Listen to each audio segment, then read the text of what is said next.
9 तारीख को रात को अमेरिका के उपराष्ट्रपति जी ने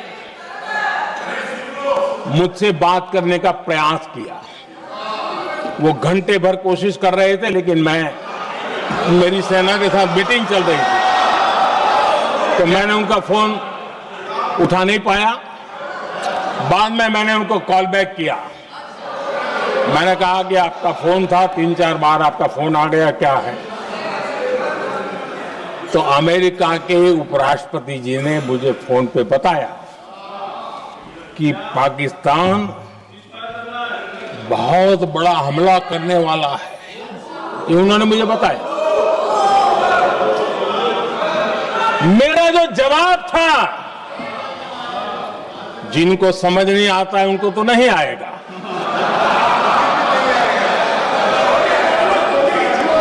मेरा जवाब था अगर पाकिस्तान का ये इरादा है तो उसे बहुत महंगा पड़ेगा। ये मैंने अमेरिका के उपराष्ट्रपति को कहा।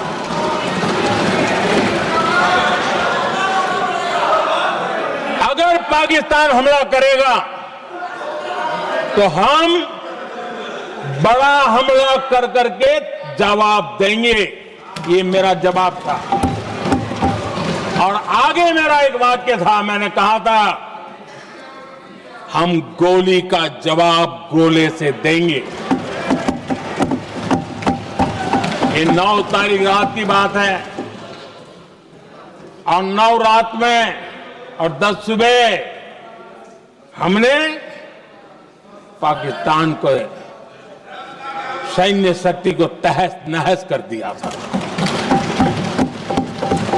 और यही हमारा जवाब था, यही हमारा जज्बा था।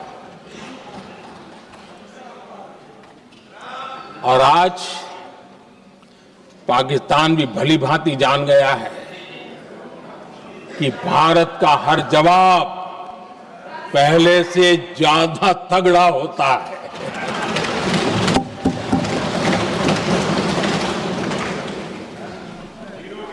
उसे यह भी पता है कि अगर भविष्य में नौबत आई तो भारत आगे कुछ भी कर सकता है। और इसलिए मैं फिर से लोकतंत्र के इस मंदिर में दोहराना चाहता हूं, ऑपरेशन सिंदूर जारी है।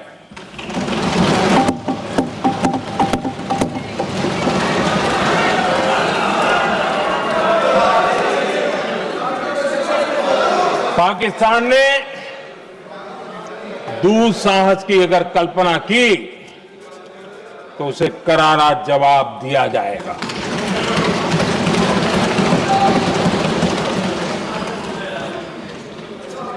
आदरणीय अध्यक्ष जी, आज का भारत आत्मविश्वास से भरा हुआ है। आज का भारत आत्मनिर्भरता के मंत्र को लेकर के पूरी शक्ति के साथ तेज गति से आगे बढ़ रहा है। देश देख रहा है भारत आत्मनिर्भर बनता जा रहा है। लेकिन देश ये भी देख रहा है कि एक तरफ तो भारत आत्मनिर्भरता की ओर तेज गति से आगे बढ़ रहा है, लेकिन कांग्रेस मुद्दों के लिए पाकिस्तान पर निर्भर होती जा रही है।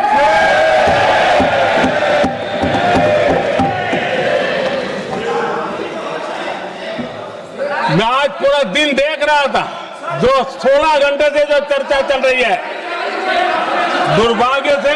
प्लीज बैठिए, सब जवाब दे दिया आपका, आप सुनते नहीं, सबका जवाब दे दिया। प्लीज दुर्भाग्य से सुनिए जवाब। कांग्रेस को पाकिस्तान के मुद्दे इंपोर्ट करने पड़ रहे हैं।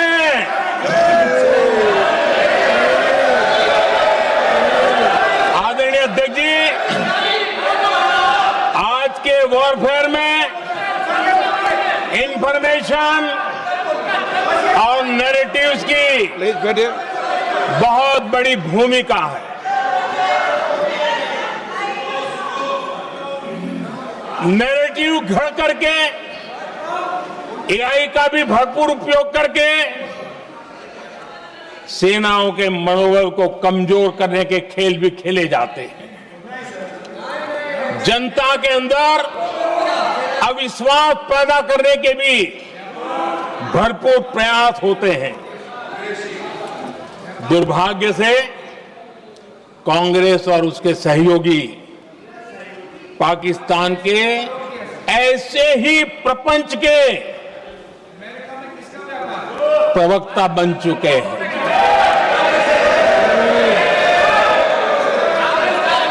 आदरणीय अध्यक्ष जी, देश की सेना ने, आदरणीय अध्यक्ष जी, ये तरीका है देश आपका? की सेना ने, बैठिए बैठिए। देश की भाई, सेना ने सुनिए ना। सर्जिकल स्ट्राइक की बैठिए।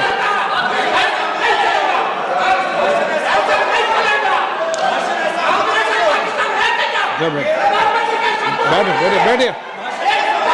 आदरणीय अध्यक्ष जी, देश की सेना ने सफलतापूर्वक सर्जिकल स्ट्राइक की तो तुरंत कांग्रेस वालों ने सेना से सबूत मांगे थे। लेकिन जब उन्होंने देश का मूड देखा, देश का मिजाज देखा, तो सुर उनके बदलने लगे और बदल करके क्या कहने लगे? कांग्रेस के लोगों ने कहा, ये सर्जिकल स्ट्राइक क्या बड़ी बात है, ये तो हमने भी की थी।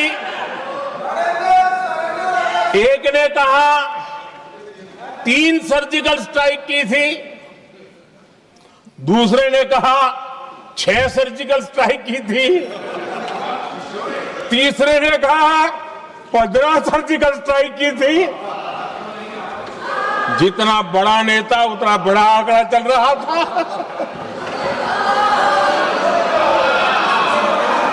आदरणीय अध्यक्ष जी, इसके बाद बालाकोट में सेना ने एयर स्ट्राइक की। अब एयर स्ट्राइक तो ऐसी थी कि वो कुछ कह नहीं सकते थे, इसलिए ये तो नहीं कहा कि भाई हमने भी की थी। उसमें तो उन्होंने समझदारी दिखाई, लेकिन फोटो मांगने लगे। एयर स्ट्राइक हुई तो फोटो दिखाओ, क्या कहां गिरा, क्या तोड़ा, कितना तोड़ा, कितने मरे, बस यही पूछते रहे। पाकिस्तान भी यही पूछता था, ये भी यही पूछते थे। इतना ही नहीं, आदरणीय अध्यक्ष जी, जब पायलट अभिनंदन पकड़े गए तो पाकिस्तान में तो खुशी का माहौल होना स्वाभाविक था कि उनके हाथ में भारतीय सेना का एक पायलट उनके हाथ लगा था। लेकिन यहां पर भी कुछ लोग थे जो कानों कानों में कह रहे थे, अब मोदी फंसा, अब अभिनंदन आए, मोदी ला करके दिखा दे, अब देखते हैं मोदी क्या करता है। आज डंके की चोट पर अभिनंदन वापिस आएगा।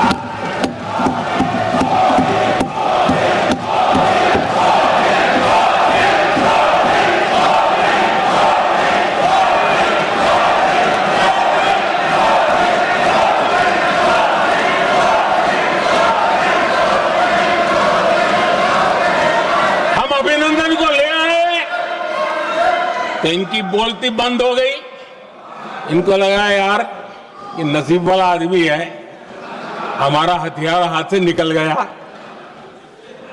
आदरणीय अध्यक्ष जी, पहलगाम हमले के बाद हमारा बीएसएफ का एक जवान पाकिस्तान के कब्जे में गया।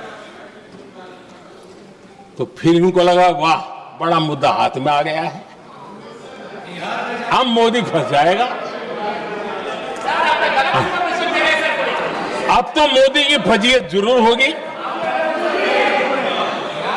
और उनकी इकोसिस्टम ने सोशल मीडिया में बहुत सारी कथाएं वायरल की कि ये बीएसएफ के जवान का क्या होगा, उसके परिवार का क्या होगा, ये वापस आएगा, कब आएगा, कैसे आएगा, न जाने क्या क्या चला दिया।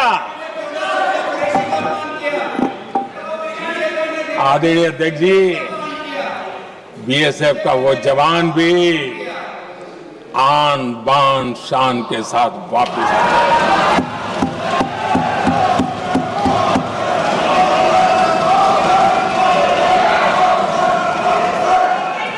आतंकवादी रो रहे हैं,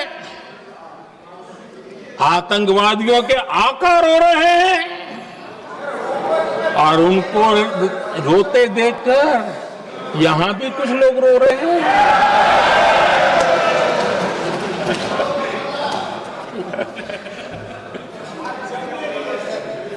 अब देखिए सर्जिकल स्ट्राइक में सर्जिकल स्ट्राइक चल रही थी, उसके बाद उन्होंने एक खेल खेलने की कोशिश की, बात जमी नहीं। एयर स्ट्राइक हुई तो दूसरा खेल खेलने की कोशिश की, वो भी जमी नहीं। जब ये ऑपरेशन सिंदूर हुआ तो उन्होंने नया पैंतरा शुरू किया। और क्या शुरू किया? रोक क्यों दिया? पहले तो मानने को तैयार नहीं थे कि मुक्त करते, अब कहते रोक क्यों दिया। वारे बयान बहादुरों,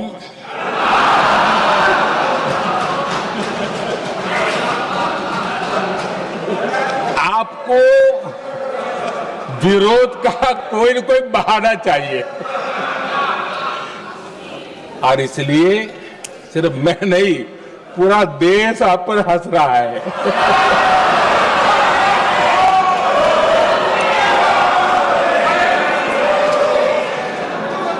आदरणीय अध्यक्ष जी, सेना का विरोध, सेना के प्रति एक पता नहीं नेगेटिविटी, ये कांग्रेस का पुराना रवैया रहा। देश ने अभी अभी करगिल विजय दिवस मनाया, लेकिन देश पूरी तरह जानता है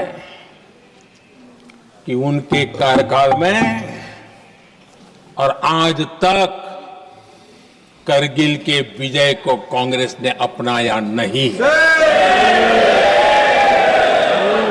न करगिल विजय दिवस मनाया है, न करगिल विजय का गौरव किया। इतिहास साक्षी है अध्यक्ष जी। जब डोकलाम में सैन्य हमारा शौर्य दिखा रहा था, तब कांग्रेस के नेता चुपके चुपके किससे ब्रीफिंग लेते थे वो सारी दुनिया अब जान गई।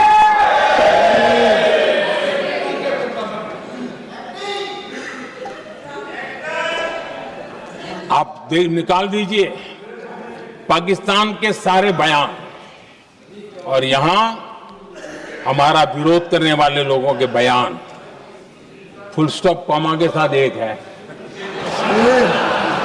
क्या कहेंगे इसको? और बुरा लगता है सच बोलते हैं तो। पाकिस्तान के साथ सुर में सुर मिला दिया जाता है। आदरणीय अध्यक्ष जी, देश हैरान है, कांग्रेस ने पाकिस्तान को क्लीन चिट दे दी है।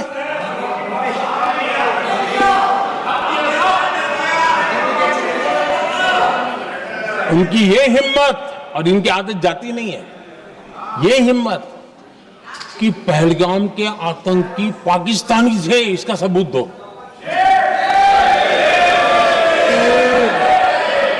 क्या कह रहे हो तुम लोग? तो कौन सा तरीका है?